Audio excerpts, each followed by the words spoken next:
नमस्कार।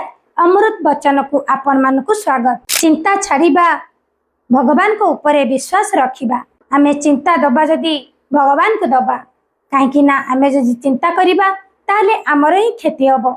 जदि भगवान को जानी करी भगवान को सब किछि दायित्व दे दबा ताले आमर किछि दायित्व रुहे नाही। आमे जतबेले संसार रे आसीचु, संसार माया रे बाया हेचु, तो आमे भगवान को जानिनु। सेठी पई आमे कहि थाउ आमर बहुत चिंता, आमर बहुत दायित्व अछि।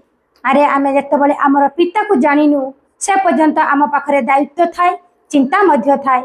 आमे जतबेले दुनियार मालिक ईश्वर को जानि पारु सतबेले ईश्वर को आमे चिंता दे देई थाउ, काहेकि ना ई सब किछि प्रभुंकर अछि। हरि इच्छा का शुभ कर मानो, मन आपकना भटकाउना। अर्थात आमे प्रभु को इच्छा को मानिकी सब समय आमे खुशी रे रही परिबा। जे पर्यंत आमे भगवान को जानिनु से पर्यंत आम भितर चिंता रही थाए। चिंता रहिले जहाँकि रोग सृष्टि हुए। शरीर मध्य जेते ठीक थिले यदि आमे चिंता करिबा, चिंता द्वारा बहुत रोग जागृत हुए। तेणु आमे प्रकृत रे चिंता मणि को जानिबा।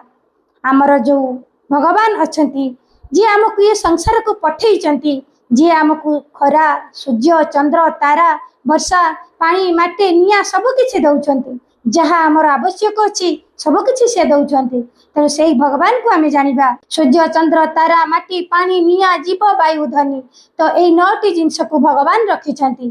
तेणु भगवान को दयारु आमे खुशी रे रहिचु।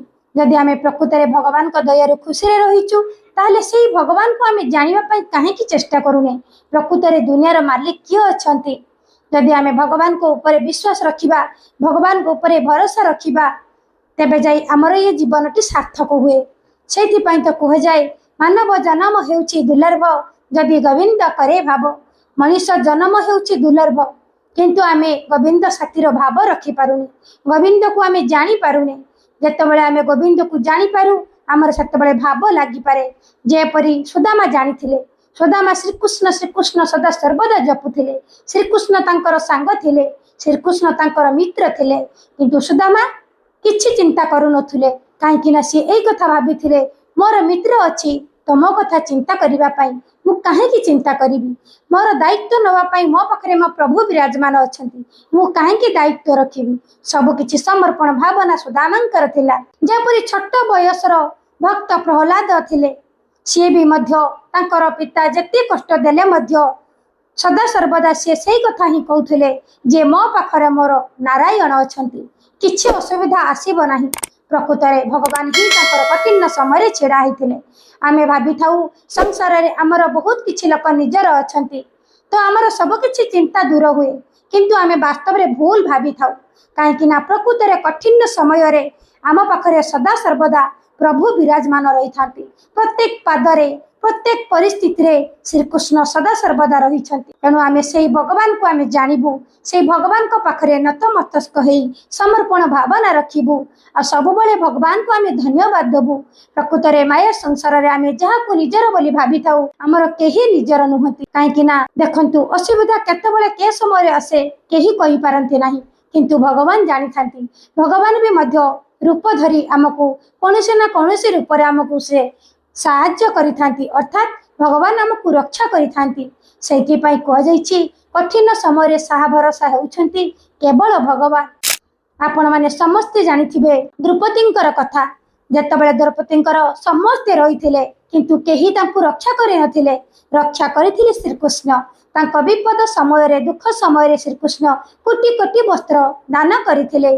किंतु आमे कोन करूना, से श्रीकृष्ण को जानिबा पाई, से ही श्रीकृष्ण को धन्यवाद देबा पाई आम पाखरे समय न थाए। आमे माया संसार रे समस्त को निजर भाबी तो आमे सब किछि कथा कहि देई थाउ। अर्थात आमे भाबी थाउ आमर दुख समय रे, आम संसार रे समस्ते अछंती, निश्चिंत भाव रे आमर कठिन समय चली जीवो। किंतु सेही कठिन समय आसिले जना पड़े प्रकृत रे आमर निजर किए। प्रकृत रे आमर निजर होउछंती भगवान। सेही भगवान को जानिबा और सेही भगवान को ऊपर विश्वास रखिबा। प्रकृत रे जदि आमे किछि भाबुचे जे आमे सब किछि करि पारुछे, किंतु प्रकृत रे भगवान को बिना आमे किछि करि परिबा नाही। ना ये हाथ चलिबो, ना ये गोड़ चलिबो, ना ये आखि की देखा जीवो। समय आसीबो किछि देखा जीवो नाही। प्रकृत रे ईश्वर होउछंती साहा भरोसा।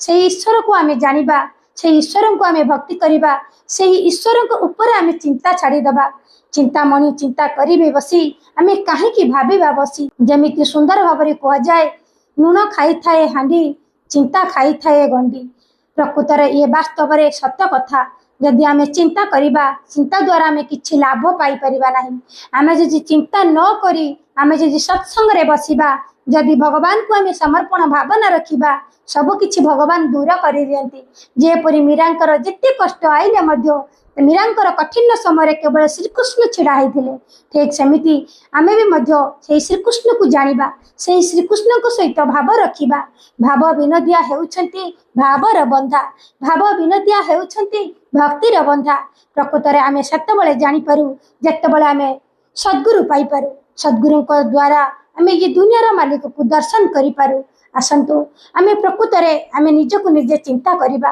प्रकृतरे आमे करूछ कौन आम कौन करने आवश्यक अच्छी जदि आम प्रकृत मनीष ताहले आम भगवान को जानिकरी भगवान को आम विश्वास रखिबा आम किछि चिंता करिबा नहीं चिंता करने द्वारा आमर ही क्षति होता है जदि आम सत्संग रे बसिबा ताहले चिंता दूर हुए सुख शांति सदा सर्वदा लगी रही है तेणु समय थाउ थाउ आम सत्संग रे बसिबा समय थाउ थाउ भगवान को जानिबा भगवान को ऊपर विश्वास रखिबा आशा करुछि वीडियोटी आपण मानकु निहाती भल लागिथिबो एहिपरि नुआ नुआ वीडियो देखिबा पई आपण माने लाइक करंतु शेयर करंतु कमेंट दियंतु सब्सक्राइब करबा को जमारो भूलंतु।